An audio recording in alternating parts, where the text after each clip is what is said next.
जो चीज़ सीखने जा रहे हैं वो मौजू है कलाम में से जो हम सीखेंगे, गुफ्तगू का जो मौजू है, अनुमान है कि मोहब्बत कुर्बानी मांगती है। क्या अनुमान है? मोहब्बत कुर्बानी मांगती है। अगर बंदा कहता है कि मैं इससे मोहब्बत करता हूँ, मैं इनके लिए सैक्रिफाइस नहीं करता, तो उसका फायदा कोई नहीं। सुखी सुखी मोहब्बत का कोई फायदा नहीं। अगर मैं अब्दुल साहब से कहूँगा, अब्दुल साहब मैं आपको बहुत प्यार करता हूँ और आप कल को मुझसे मुझे डिमांड कर दें तो मैं पीछे हट जाऊंगा, तो ये मोहब्बत जो है इसका अप्रूवल ही तब होता है जब हम उसके लिए कुछ ना कुछ सैक्रिफाइस करते हैं। अगर आप अपनी मोहब्बत की तस्दीक करना चाहते हैं किसी के साथ, तो जरूर है कि आप उसके लिए क्या करें, सैक्रिफाइस करें, उसके लिए कोई ना कोई चीज छोड़ें जो कि आपको बहुत ज्यादा पसंद है, जो कि आपको बहुत ज्यादा पसंद है, आपको शायद अपनी जान से भी ज्यादा प्यारी है, तो उसको हम कहते हैं सैक्रिफाइस। अब मोहब्बत का मतलब ये नहीं मेरे पास 5 पेंसिल है, पुरुष साहब को पेंसिल पसंद आ गई है तो मैं उनको कांड में पेंसिल ही हो गई, थकी ही है कि स्याही को बना ली है, यही मेरी मोहब्बत है जी, वो भी मैंने पसंद है जिन्हें छोड़ी है, लेकिन जो बहुत अच्छी है, खूबसूरत किस्म की पेंसिल है, अगर मैंने वो दवांगा दिया था, मतलब है कि मैं अपनी चीज जी ना सब तो प्यारी चीज अच्छा हिस्सा ना देते हैं। सैक्रिफाइस मोहब्बत क्या मुतालबा करती है? कुर्बानी का मुतालबा करती है। मोहब्बत जो है, मोहब्बत हमसे मुतालबा करती है कि हम कुछ ना कुछ जिससे मोहब्बत करते हैं उसके लिए क्या करें, दें, और अपनी जान से बढ़कर चीजें जो होती है वो हम दें, तो फिर हम कहते हैं कि हम उससे मोहब्बत करते हैं। अक्सर औकात हम देखते हैं जो टीनेजर्स होते हैं उनमें ये ट्रेंड बहुत पाया जाता है, एक लड़का एक लड़की को मैं आपको बड़ा प्यार करता हूँ, मैं तो आपको जान से भी ज्यादा प्यार करता हूँ, जान से भी ज्यादा प्यार करता हूँ, इसका मतलब है कि मैं तेरे लिए अपनी जान भी दे सकता हूँ। और कलामों का उसमें लिखा कि इससे बढ़ के कोई किसी से मोहब्बत नहीं करता कि अपनी जान अपने दोस्त के लिए क्या कर दे, कुर्बान कर दे। तो मोहब्बत जो है वो कुर्बानी का नाम है। मोहब्बत क्या है? कुर्बानी का नाम है। बेटा अपना बोलिएगा, ठीक है? मोहब्बत किसका नाम है? कुर्बानी का नाम है। आए खुदा के कलाम में से मेरे साथ बड़ी मशहूर और रिनाउंड किस्म की वर्स है यूहन्ना की इंजील 3रा बाब और उसकी 16वीं आयत। यूहन्ना की इंजील 3रा बाब और उसकी 16वीं आयत। यह आयत हम चाचू यूसुफ के साथ मिलकर पढ़ेंगे। मुक़द्दस में यूं हुक्म है, मुक़द्दस यूहन्ना रसूल की मौत पर उसका 3 बाब और उसकी 16, जिसमें यूं हुक्म है, क्योंकि खुदावंद ने दुनिया से ऐसी मोहब्बत रखी कि उसने अपना इकलौता बेटा बख्श दिया, ताकि जो कोई उस पर ईमान लाए हलाक न हो बल्कि हमेशा की जिंदगी पाए। कलाम मुक़द्दस का पढ़ा जाना, सुना जाना, समझा जाना हम सबों के लिए बाइस से बरकत हो। आमीन। थैंक यू भाई। कलाम मुक़द्दस में हमने सुना कि खुदावंद ने दुनिया से ऐसी मोहब्बत की कि उसने अपना इकलौता बेटा बख्श दिया, ताकि जो कोई उस पर ईमान लाए हलाक ना हो बल्कि हमेशा की जिंदगी पाए। हम दुनिया के इब्तिदा से ही देखते हैं, जब तकनीक कायनात हुई, खुदावंद ने इंसान को पैदा करने से पहले उसकी जरूरत की सारी चीजें पैदा कर दी, उसकी जरूरत की सारी चीजें पैदा कर दी, ताकि जब इंसान दुनिया में आए तो उसको किसी किस्म की कोई फिक्र ना हो। सारी चीजें पैदा करने के बाद खुदा ने बड़ी मोहब्बत के साथ, जैसे एक बर्तन बनाने वाला होता है, बर्तन को अपने हाथों से क्या करता है, बड़ी खूबसूरती के साथ मिट्टी के बर्तन बनाता है, उसको शक्ल देता है, उसको खूबसूरत बनाता है, उस पर रंगो रोगन करता है। वैसे ही खुदा ने बड़ी मोहब्बत के साथ किया इंसान को, उसने अपने हाथों से क्या किया, मिट्टी गूंथ के उसको बनाया, उसको एक खूबसूरत शक्ल दी, उसके जिस्म की खूबसूरती को उसने सजाया और उसके ऊपर उसने कान लगाए, आंखें लगाई, नाक लगाया, ताकि इंसान और ज्यादा क्या हो जाए, खूबसूरत हो जाए।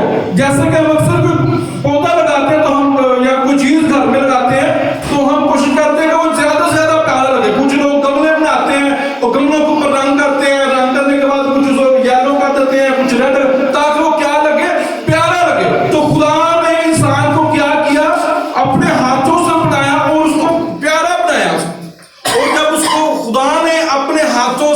इंसान को उसने बना दिया तो मतलब है कि खुदा क्या करता है, उससे मोहब्बत कर रहा है। जब हम कोई चीज बना रहे हैं, जब हम कोई चीज अपने हाथों से तैयार कर रहे हैं तो उसमें क्या है, उसमें लव है, उसमें हमारी मोहब्बत है कि हम क्या कर रहे हैं, वो चीज अपने हाथों से क्या कर रहे हैं, तैयार कर रहे हैं। फिर हम उसमें क्या करते हैं कि खुदावंद यीशु, खुदा जो है उस मिट्टी के पुतले में क्या करता है, अपना दम फूंक देता है, मतलब कि अपनी जान जो है, अपनी सांसें जो है वो क्या करता है, उसमें डाल देता है।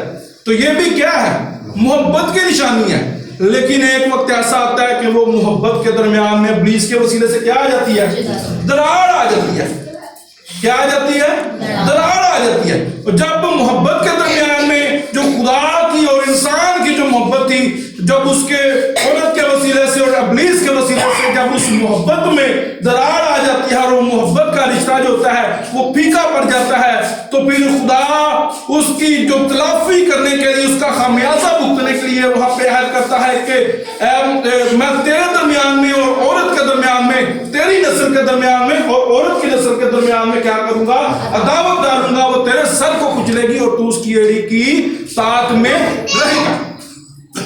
तो खुदा ने एक एवरलास्टिंग प्लान जो था वो क्या किया, तश्कील दिया ताकि खुदा और इंसान की मोहब्बत हमेशा क्या रहे, कायम रहे, मोहब्बत खत्म ना हो। और प्लान क्या था कि मैं अपना बेटा जो है क्या करूंगा, इस दुनिया में भेजूंगा। और मुकद्दसा मरियम के वसीले से खुदा ने अपने बेटे को इस दुनिया में क्या किया, भेजा, तवल्लुद किया, इंसानी रूप दिया और इस दुनिया में भेजा। और उसी से आगे, इसको अगर आगे बढ़ते जाए तो हम आयत इसको साथ अटैच कर ले कि यूहन्ना की इंजील 3 बाब उसकी 16 में कि खुदा ने दुनिया से ऐसी मोहब्बत रखी कि उसने अपना इकलौता बेटा बख्श दिया ताकि जो कोई उस पर ईमान लाए हलाक ना हो बल्कि हमेशा की जिंदगी पाए। मेरे अजीजों, अगर हम खुदावंद के कलाम में देखें, मेरे साथ एक हवाला देखिएगा, पैदाइश की किताब उसका 22वां बाब, कोशिश कीजिए घर जाकर पढ़ ले, कोशिश कीजिए घर जाकर पढ़ लीजिए। वैसे ही मैं आपको बता देता हूं, यहां पर हम देखते हैं कि इसहाक की कुर्बानी की बात करते हैं। किसकी कुर्बानी है, इसहाक, बुजुर्ग इसहाक जो है उनकी कुर्बानी का हम जिक्र देखते हैं कि खुदा बाप इब्राहिम को हुक्म देता है कि क्या कर, तो अपने बेटे इसहाक को क्या कर ले और इसको क्या कर, मूरिया की सरजमीन पर, मूरिया की पहाड़ियों में से एक पहाड़ी पर ले जा, जो कि मैं तुझे जाऊंगा, वहां पर जाके क्या कर, कुर्बान कर, उस पहाड़ी पर ले जा और इसको क्या कर, वहां पर जाके कुर्बान कर दे। और हम देखते हैं कि इब्राहिम इंसान था, उसने खुदा की जो आवाज है उसको सुना, उसने लब्बैक कहा, उसने कहा क्या खुदा, तूने जो मुझे कहा है मैं तेरे लिए करने के लिए तैयार हूं। और वो अपने बेटे को लेकर जाता है, अपने बेटे इसहाक को उठाता है, अपने साथ 2 नौकरों को लेता है और गदी को लेता है, गदी को उसको तैयार करता है और साथ लेकर क्या करता है, उस पहाड़ियों की तरफ चलना शुरू कर देता है जिसका खुदा ने उसको हुक्म दिया था। और जब उसको कुर्बान करने लगता है, हम देखते हैं कि जब उसको कुर्बान करने लगता है तो छुरी उसके पास है, लकड़ियां इकट्ठी करके वो मज़बा बनाता है, मज़बा बनाने के बाद छुरी उसके हाथ में है और वो अपने नौकरों को कहता है कि अब तुम दोनों यहां पर हो, हम क्या करते हैं, सजदा करके वापस आते हैं, हम सजदा करके वापस आते हैं, तुम यहां पे वेट करो और हम वापस आ जाएंगे। ये बड़ी खूबसूरत बात है कि हम वापस आएंगे। पहली बात जो खूबसूरत है वो ये है कि उसने ये नहीं कहा कि मैं अकेला ही वापस आऊंगा, मतलब ये है उसको पता है वो कुर्बानी किसके लिए करने जा रहा है, खुदा के लिए, और वो कहता है कि हम वापस आ जाएंगे। वो जो मज़बा पे उसको लेके जाता है तो वहां पर उसका बेटा कहता है कि बाप कुर्बानी के लिए मेंढा कहां पे, तो क्या फरमाता है बुजुर्ग इब्राहिम जो है वो फरमाते हैं कि खुदा खुद मुहैया करेगा। और बेटा बाप के शाना बशाना चलता जाता है, चलता जाता है, चलता जाता है और मज़बा के ऊपर उसको लौटा दिया जाता है। कलाम उसमें लिखा है उसको लकड़ियों के ऊपर लटा दिया जाता है। बुजुर्ग इब्राहिम जो है उसको बांध देता है और बांधने के बाद क्या करता है, जब उसके ऊपर अपना हाथ बढ़ाता है ताकि खुदा की राह में क्या करे, उसको स्लॉटर करे, उसको कुर्बान करे, तो आसमान से आवाज आती है कि अब्राहम रुक जा, क्योंकि मैंने देख लिया है कि तू खुदा से डरता है, तू मुझसे मोहब्बत करता है, तू मेरे लिए एक बड़ी से कीमती चीज जो है उसकी कुर्बानी के लिए भी प्रयोग नहीं करता। और अब मैंने देख लिया है। और पीछे देख, तो जब पीछे देखता है तो क्या कहता है, एक मेंढा खड़ा है, उसको कहता है अब इसको क्या कर कुर्बानी के लिए। मोहब्बत जो है, मैंने बताया मोहब्बत डिमांड्स लव, डिमांड्स सैक्रिफाइस। मोहब्बत जो है वो कुर्बानी का मुतालबा करती है। अगर हम मोहब्बत तो करते हैं लेकिन हम किसी के लिए कोई सैक्रिफाइस नहीं कर सकते, उसको बर्दाश्त नहीं कर सकते, तो हम झूठ बोलते हैं। और ये जो हमने इक्तबास देखा है पैदाइश की किताब में से, ये यीशु अल मसीह की इलाही मौत की तरफ इशारा है, जिसकी तस्दीक हमें इब्रानियों को अगर हम खत पढ़ें, इब्रानियों का खत पढ़ें, उसके 11वें बाब में 17 से 19 आयत में लिखा है कि ये इस वजह से इब्राहिम ने ये सब कुछ ऐसे इस वजह से किया खुदा के कहने पर, ताकि ये जो पेशन कोई है पूरी हो सके। वो किसकी नस्ल से होगा? इसहाक की नस्ल से होगा। किसकी नस्ल से? इसहाक की नस्ल से होगा। इसका मतलब है कि इसहाक अलैहिस्सलाम जो है वो किसके पेशरू है? यीशु अल मसीह की मौत के, यीशु अल मसीह की सलीब के। जिस तरह ये अपने हाथों से खुद लकड़ियां इकट्ठी करके क्या कर रहे जी, पहाड़ी की तरफ जा रहे हैं, ऐसे ही यीशु मसीह खुद जो है वो अपनी सलीब उठाकर क्या करते हैं, कलवरी की पहाड़ी की जानब क्या करते हैं, बढ़ते हैं। जिस तरह से बुजुर्ग इसहाक के हाथ और पांव जो है वो बांध दिए जाते हैं ताकि उसको सैक्रिफाइस किया जाए, और हम देखते हैं कि यीशु अल मसीह के भी हाथ और पांव जो थे वो सलीब के ऊपर कीलों से या रस्सों से क्या किए गए, बांध दिए गए। तो ये उसका एक पेश करामा था, उसका पेश रूप था कि यीशु अल मसीह आने वाले वक्त में इसी तरह से अपनी जान क्या करेंगे, कुर्बान करेंगे। और पहले किस वहां पे कुर्बानी के लिए, सोखती कुर्बानी के लिए खुदा ने क्या प्रोवाइड किया, एक मेंढा प्रोवाइड किया। लेकिन अब नए अहदनामे में जब खुदा अपने वादे की तजदीद जो है वो करता है, अपने वादे को वफा करता है, तो वहां पर अपने बेटे को कुर्बान कर देता है, ताकि वो जो मेंढों का, भेड़ों का, बच्चों का, बकरियों का जो ट्रेंड है वो क्या करे, हमेशा के लिए खत्म हो जाए। और मैं आपको एक बड़े ईमान के साथ बात कर देता हूं, अगर उस वक्त, ये मेरा ईमान है कि अगर उस वक्त खुदा इब्राहिम अलैहिस्सलाम पर रहम ना खाता तो शायद कितनी माएं अपने बच्चों को कुर्बान कर पाती। कोई माँ है जो खुदा को खुश करने के लिए अपने बच्चों को कुर्बान करती? इससे हमें सीखना चाहिए कि हमारा खुदा बड़ा मेहरबान है, और वो जो मंसूबा बनाता है उसके मंसूबे हमेशा पाइंदा रहते हैं, लॉन्ग लास्टिंग होते हैं, और उनमें कोई ना कोई क्या होती है, हिकमत होती है, उनमें कोई ना कोई बहुत बड़ा भेद छुपा होता है जिसको हमें समझने की क्या है, जरूरत है। हम जो यहाँ पे बैठे हुए काम है उसमें से हम जितना मर्जी सीखते जाए, बात है अमली तौर पे करने की, बात है अमली तौर पे करने की, कि क्या हम अमली तौर पे ऐसा कर सकते हैं। यूहन्ना रसूल के मार्फत लिखे गए जो खतूत है, उन खतूत में लिखा है कि खुदा ने अपने बेटे को इस दुनिया में इस वजह से भेजा ताकि उनके गुनाहों को क्या करे, कफारत। और खुदा खुद जो है वो एक मोहब्बत है, इस वजह से जो कोई उस पर ईमान रखता है वो भी क्या करे, दूसरों से क्या करे, मोहब्बत। और चूंकि हमने खुदा को तो देखा नहीं है, और खुदा ने अपने आप को अपने बेटे के वसीले से दुनिया में जाहिर किया, इस वजह से जो कोई खुदा से मोहब्बत रखता है जरूर है कि उसके बेटे पर क्या करे, ईमान लाए, उसके बेटे पर ईमान लाए, बेटे पे ईमान लाए, रूहुल कुद्दस पे ईमान लाए। इसके साथ साथ हमें उन लोगों से भी मोहब्बत रखनी है जो हमारे इर्द गिर्द है। सबसे इर्द गिर्द हमारे कौन है? सबसे पहले हमारा अपना भाई, हमारी अपनी बहन, अपने वालिदैन, अपने बच्चे। जो तो अपने घरों बाहर निकलांगे फिर ही बाहर आऊंगा। अच्छा, ये एक बात, हमें उनसे भी क्या करनी है, मोहब्बत करनी है।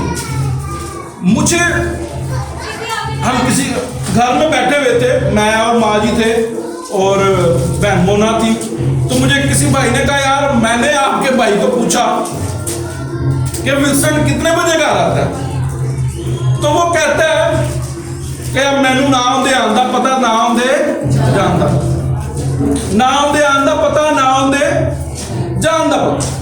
तो मुझे भाई ने कहा कि ये हमें अपने घर से जो है वो खुदा की जो कलाम है उसको क्या करना है, उसका प्रचार करना शुरू करना है।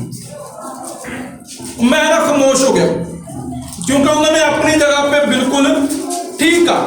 उन्होंने अपनी जगह बिल्कुल ठीक इस वजह से कहा क्योंकि उन्होंने जो कुछ अपने कानों से सुना है उन्होंने उस लिहाज से मुझसे बात की।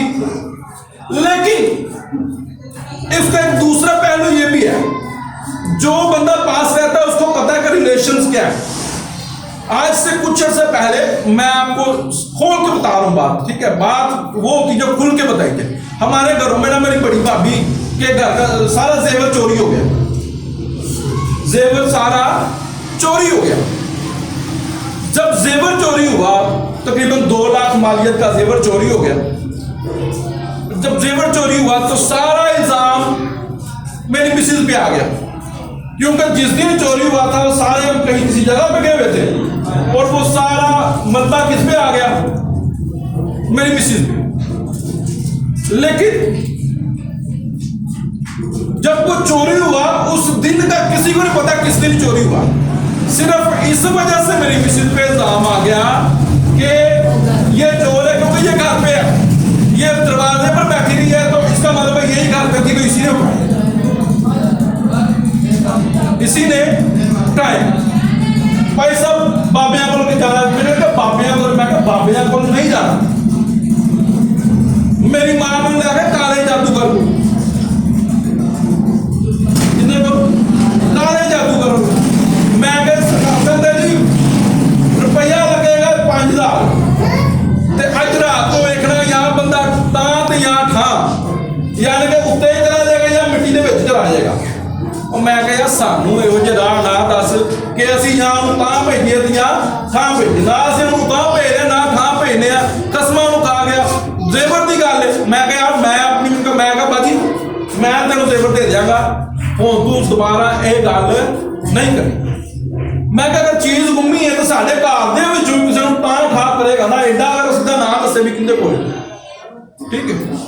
मैं कहा भावें सच्चा मारे, हक मारे, सच मारे, तो तुसीं कहना वेखिया इहदे कोल सी ते मर गया, इहदे कोल सी ते मर गया। जिहड़ा बंदा खुदा दे नाल चलना रहना, याद रखो वो कभी किसी की हलाकत नहीं चाहता, क्योंकि खुदा खुद किसी की हलाकत नहीं चाहता। इस वे तो अपने पुत्र को कुर्बान कर दिता। बाकी असीं घर आए, मेरी भरजाई उत्थे पक्की हो गई, वेख्या मन गया ना, हुण 2 लाख रुपए का मन गया, 2 लाख रुपया देगा ना। हम घर आए, मुझे बुलाना छोड़ दिया मेरी मिसेज को। सीधी सी बात है, मुझे अपनी मिसेज पे ट्रस्ट है। अगर मैं उसको 50 रुपए दे के जाता हूँ तो मुझे बताती है कि 3 रुपए बचे नहीं है, 4 बचे नहीं। तो जब नहीं ना लगे तो 50 ही कह दिया है, हम दसो की करता है। आई ट्रस्ट माई वाइफ, मुझे अपनी बीवी पे क्या है एतबार है। अच्छा, और मोहब्बत में हमें एतबार भी होता है, जब हम किसी से मोहब्बत करते हैं उस पर एतबार भी होता है हमें। और मैंने क्या बताया आपको कि मोहब्बत सैक्रिफाइस मांगती है, मोहब्बत कुर्बानी का मुतालबा करती है। हम घर आए, मैंने कहा मैं आपको सारा दे दूंगा, जो सा आपका जेवर का बनता है ना एक्सपेंडिचर सारा बनता है। पास्टर जवेद साहब आप अच्छी तरह जानते हैं उनको, मैं पास्टर जवेद साहब को ना, मुझे उस बंदे पे मैंने उसको बड़ा नाम सुना ना, और तवीत करता है तागे ऐसा खुदा ने बड़ी ब्लेसिंग दी। और किस तरह करता मैंने उनके ना कोई वर्ष, मुझे उस बंदे पे बड़ा ट्रस्ट था कि वो बंदा जो है इसका सोल्यूशन करेगा। अपने भाई को उसके पास लेकर उस पर दुआ कराते रहे। मैं पहले उसमें से परेशान था, छोटे भाई के विक्रम की वजह से। फिर मैं इस बात से परेशान हो गया, यार सारी जो मलबा है वो हमारे घर के ऊपर क्या करता है, वो पड़ता जा रहा। हमारे घर में तितर बितर हो गए थे, हम के इवन के वालदे जो थे वो मुझे नहीं थे बुलाते, मैं उनको नहीं था बुलाता, वो बड़े भाई को नहीं था बुलाते, बड़ा भाई उनको नहीं था बुलाता, सारी फैमिली हर बंदा अलग अलग हो गया। पास्टर जवेद साहब के पास गया, मैंने कहा सर बात ये है तो बड़ा परेशान। उसने मुझे सारी राम कहानी खुद ही बता दी, सारी राम कहानी खुद ही उसने मुझे बता दी। उसने कहा मैं घर रहूंगा, घर आया, उसने घर आके सारा इनको बताया क्या क्या बात थी, क्या क्या कैसे कैसे वो चीज गई, कौन लेके गया। मैं उसका नाम भी बताना चाह रहा, कौन लेके गया, हमारे घर का कोई पता नहीं था। हमारे घर में कोई रहने आया था तो उसने आगे पीछे किया था, 10 दिन के लिए कोई रहने आया था तो उसने आगे पीछे वो करके तो नाल ही रह गया। अच्छा, वो क्या हुआ, हमने बर्दाश्त किया मैंने वहां पे, लेकिन मैं अभी भी अपने मुद्दा, मैंने कहा हम आपको देंगे, आपका जेवर है, हम आपको प्रोवाइड करेंगे, लेकिन ये है कि अब आपने इल्जाम तराशी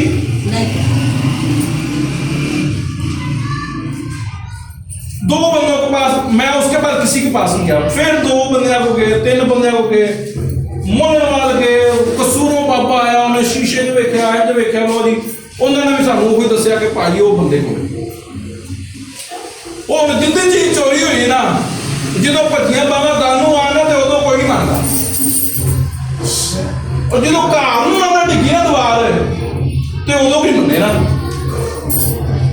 मैनू चढ़िया गुस्सा, मैंने फिर अपनी जो भाभी ना उन्होंने कोई बात की, तो बात क्या हुई, बच्चे थे, बच्चे ने भी बात की तो मैंने बच्चे को मारा।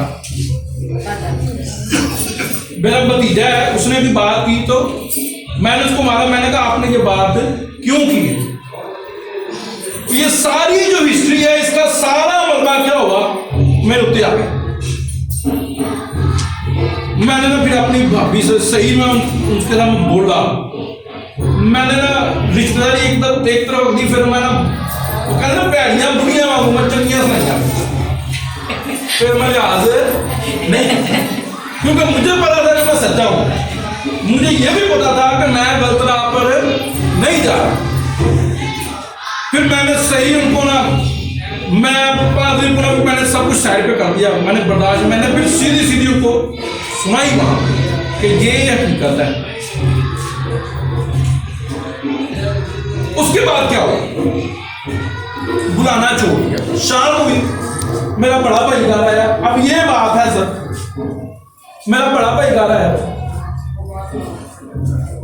ना कोई मेरा गल ना बात ना पूछया ना दसिया, क्यों सर जी, एवं ना भैड़ियां बुढ़ियां वांग रोना शुरू कर दिया, दुश्मना शुरू करता कि बीवी ने कि मैंने अंकी दस यार, तो बीवी बात आई है, मैं तो ना रख के जब मैं तुम्हें भी पूछ लै सर जी, और कोई 18-20 साल के बाद बीवी आती ना, मैं तो ज्यादा तेना रहा, तेन रहना पार होना चाहिए, तो भरा भी तुम सच बोलना नहीं। उसके बाद क्या हुआ, रोना शुरू कर दिया, नहीं बुलाया मुझे, इन्हें समझ कहता, इन्हें समझ कहता।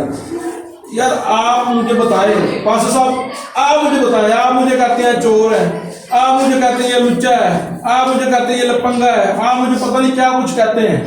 हम सब कुछ अपने अंदर दफन कर लेते हैं, हम सब कुछ अपने अंदर क्या कर लेते हैं, दफन कर लेते हैं। हम इसलिए दफन करते हैं कि आप क्या हमारे बड़े हैं, लेकिन अगर आप अपने मिसेस के पीछे जाके मेरे सारे रिलेशन खत्म कर देंगे तो उसके लिए मेरे पास क्या सोल्यूशन। इसके बावजूद भी मैंने क्या किया, यकीन माने मैं आज भी खुदा के घर में खड़ा हूं, मैं अपने भाई को उतना ही प्यार करता हूं, वैसे ही उसको बुलाता हूं। मेरी बेटी पैदा हुई है, उसके मैंने तरले किए अंदर, वो बंदा बाढ़ के अंदर नहीं आया। मेरी माँ ने, मेरे जो भाई है, बहन भाई ने, उन्होंने कहा यार आप इसको उठा, उसने उसको आके उठाया नहीं है। सिर्फ अम्मी ने जो बाद में जाके गुस्से ना बोला तो सिर्फ 1 मिनट अंदर आया था, कुड़ी चौके के बाद चला गया। अब आप मुझे बताएं खुद, या खुदा तो जानते ही है कि मेरे दिल में क्या बताने का आपको मतलब यह है कि हम तो सैक्रिफाइस करते हैं, जो खुदा में चलते हैं ना वो सैक्रिफाइस कर लेते हैं, जो खुदा में चलते हैं ना वो सैक्रिफाइस करते हैं, क्योंकि उनको पता है कि खुदा क्या मोहब्बत है। लेकिन जो खुदा में नहीं ना चलते वो सैक्रिफाइस नहीं करते। ये चीजें आपकी जिंदगी में भी होंगी, और मैं अपनी जात के ऊपर हर बात रख इस वजह से बताता हूं क्योंकि जो अपनी जिंदगी के बारे में बताना होता है ना वो बहुत डिफिकल्ट होता है। और दूसरी बात, हमें ये कोशिश करनी चाहिए कि हम कोई भी कमेंट जो है वो पास करें, इससे पहले हमें सोचना चाहिए कि यार इसका पॉजिटिव क्या है, इसका नेगेटिव क्या है। हर जो बात होती है सिक्के के 2 रुख होते हैं, तो हर बात के क्या होते हैं, 2 पहलू होते हैं, एक पॉजिटिव होता है और एक नेगेटिव होता है। इससे हमें ये भी सीखने की जरूरत है।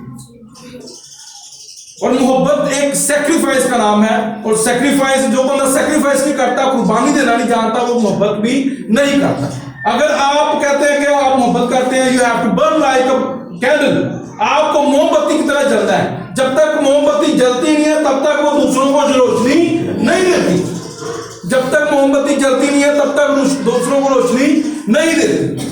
और मैं अक्सर ये कहता हूं कि जितने मसीही लोग हैं वो एक गुलाब की मानद है। किसकी मानद है? गुलाब की मानद है। आप गुलाब के फूल को देखें, गुलाब के फूल के साथ कांटे भी होते हैं, समझे? होते हैं कि नहीं होते? कांटे भी होते हैं। तो जब आप गुलाब हैं तो आपकी जिंदगी में क्या है कि मुश्किलें भी आएंगी, तकलीफें भी आएंगी, परेशानियां भी आएंगी, लेकिन याद रखें गुलाब का फूल, इसकी खसूसियात क्या है बता सकता मुझे? खुशी पे भी इस्तेमाल होता है, गमी पे भी इस्तेमाल होता है, खुशी पे भी इस्तेमाल होता है, गमी पे भी इस्तेमाल होता है। दूसरों को जब हम वेलकम करते हैं उस वक्त भी हम इसको इस्तेमाल करते हैं। ये शादियों पे भी इस्तेमाल होता है, ये मौतम पर भी इस्तेमाल होता है, और जब बंदा मिट्टी की ढेरी बन जाता है उस वक्त भी इस्तेमाल होता है। इसकी ये खसूसियत है। और इसके साथ दूसरा जुर्म क्या होता है देखें, कभी हम इसको सुनते हैं, कभी हम उसकी कोटा लाने हैं, ठीक है, कभी ਅਸੀਂ ਇਹਨੂੰ ਗਾਲਾਂ ਦੇ ਵਿੱਚ ਪਾਉਂਦੇ ਆ, कभी पैरों थले में आता है, कभी लोग ਇਹਨੂੰ मसल भी देते हैं। लेकिन उससे भी बढ़ के इसकी खूबसूरती क्या है, आप इसको जितना मसलेंगे ये मसला तो देगा, लेकिन इसकी खुशबू आपसे आपके हाथों से नहीं जाती। तो हम लोग जो खुदावंद यीशु मसीह पे ईमान रखते हैं, हम खुदावंद की खुशबू है, हम उसके वो गुलाब है कि उसकी खुशबू जो है हम जिसके साथ मिलते हैं, जरूर है कि हम बेशक मसल दिए जाए, हम बेशक कुचल दिए जाए, हमारी खुशबू जो है उसके हाथों पर, उसके जिस्म के ऊपर कायम रहनी चाहिए। ये है सैक्रिफाइस। लेकिन ये बहुत टफ है, बहुत टफ है। मैं इसको ज्यादा एक्सटेंड नहीं करना चाहता, सिर्फ आखिरी मिसाल के साथ हम इसको वाइंड अप करेंगे। ये दुनियावी जिंदगी में से मैं दे रहा हूं मिसालें, ठीक है। एक अगर हम इंटर की किताब पढ़ें, 12वीं जमात की किताब, सलमून, वो कौन सी? Happy prince. हैप्पी प्रिंस एक स्टोरी है। एक बादशाह था, उसका मुंह मर गया, उसका मुजस्मा बना के ना उन्होंने शहर के बड़े टावर के ऊपर सजी लगा दिया।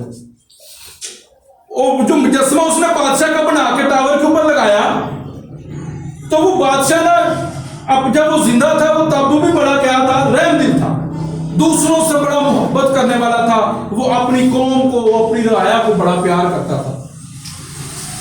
जब वो मर गया तो बल्दिया वालों ने उसका नाम मुजस्मा बना के एक बड़े से टावर के ऊपर लगा दिया। अब वहां से अबाबील का एक गोल गुजरता है, परिंदों का एक गोल गुजरता है अबाबील का, और वो एक अबाबील जो थक जाती है तो वो क्या करती है, नीचे आके उस मुजस्मे के पास बैठती है। जब उस मुजस्मे के पास आकर बैठती है तो ऊपर से ना उसके आंसू गिरते हैं। हकीकत में मुजस्मे के आंसू नहीं होते, ये एक कहानी बता रहा हूं आपको, ठीक है। तो मुजस्मे का क्या गिरते हैं? आंसू गिरते हैं। और जब उसके ऊपर आंसू गिरते तो वो देखती पता नहीं क्या है। अबाबील देखती है, पता नहीं ये क्या है, बारिश होने लगी, फिर गिरता आंसू, फिर उसको देखती, फिर उसे कहता मैं क्या हुआ है? अबाबील से कहती है मैं दुनिया के दुख देखकर क्या आ गया हूं, तंग आ गया, मैं परेशान हो गया हूं कि दुनिया किस कदर दुखों में है। लेकिन मैं दुनिया का बादशाह था, लेकिन मैं अब अफसोस कि मैं अब इनके लिए कुछ भी नहीं कर सकता। ना मेरे पास मेरे नौकर है, ना मेरे पास चाकर है, ना मेरे पास सल्तनत है, ना मेरे पास कोई योद्धा है, ना मेरे पास कुछ नहीं। अब सिर्फ मेरे पास मैं ही मैं हूं और कुछ भी नहीं है। तो अबाबील कहती तू परेशान क्यों होता है, क्या हुआ? उसने कहा कि वहां पर मैं देख रहा हूं एक बच्ची है, वो मछ से बेचकर क्या करती है, अपने घर का गुजारा करती। क्या करो, मैं चाहता हूं मैं उसकी मदद करूं। कहती कैसे मदद करो? उसने कहा कि मेरे जो आंखें है ना, मेरी आंखें जो है वो कीमती पत्थर की हैं, एक पत्थर निकाल और क्या कर उसको जाके दे। फिर कहता है एक बच्चा रो रहा है और माँ के पास पैसे नहीं कि उसको क्या करे, दूध पिला सके। तो फिर वो वापस आता है, अबाबील उसको देख वापस आती, तो फिर वो अपनी आंख, कहता मेरी आंख निकाल दे और क्या कर उसको दे, ठीक है। फिर ऐसा ऐसा कहता मुझे आवाजें आ रही हैं कि किसी शख्स को ना उसका बिजनेस बहुत फ्लॉप हो गया है।